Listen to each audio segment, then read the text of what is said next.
Porsche car अपघातामुळे कल्याणी नगर हे नाव एव्हाना सर्वदूर पोहोचले।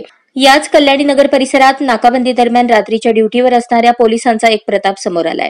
काल रात्री कल्याणी नगर परिसरात नाकाबंदी दरम्यान वाहन तपासणी करताना पोलीस अधिकाऱ्यांनी चक्क एका युवकाकडून पाय दाबून घेतले। हा व्हिडिओ सोशल मीडियावर व्हायरल झाला आहे। आधीच पोर्शे अपघात प्रकरणामुळे पुणे पोलिसांवर सुरुवातीला संशय व्यक्त केला होता। या प्रकरणात हलगर्जीपणा केल्यामुळे येरवडा पोलीस स्टेशनच्या 2 पोलीस कर्मचाऱ्यांना निलंबितही करण्यात आले। त्यात आता पुन्हा पोलिसांचा कारनामा समोर आलाय। सणसवाडी परिसरातील काही युवक कारमधून पुण्याकडे जात होते। रात्री 12:20 कल्याणी नगर परिसरात पोलिसांची नाकाबंदी सुरू होती। पोलिसांनी वाहन चालकास अडवले आणि त्याच्याकडून दंड पण वसूल केला। एका पोलीस अधिकाऱ्याने युवकाला चक्क पाय दाबण्यास सांगितले अशी प्राथमिक माहिती आहे। सोशल मीडियावर हा व्हिडिओ चांगलाच चर्चेत आला आहे।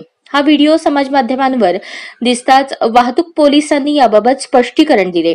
पीएसआय गोराडे वय 57 येरवडा वाहतूक विभाग हे ॲडलॅब्स चौक कल्याणी नगर येथे ड्रंक अँड ड्राईव्हची कारवाई करत होते। 2 दिवस रात्री आणि दिवसा सलग ड्युटी केल्यामुळे त्यांची साखर 550 पर्यंत वाढली। त्यामुळे त्यांच्या पायात क्रॅम्प आला। त्यामुळे संबंधित व्यक्ती जो व्हिडिओमध्ये दिसत आहे त्यांनी पोलीस कर्मचाऱ्यांच्या पायातील क्रॅम्प काढण्यासाठी मदत केली असे पोलिसांनी सांगितले।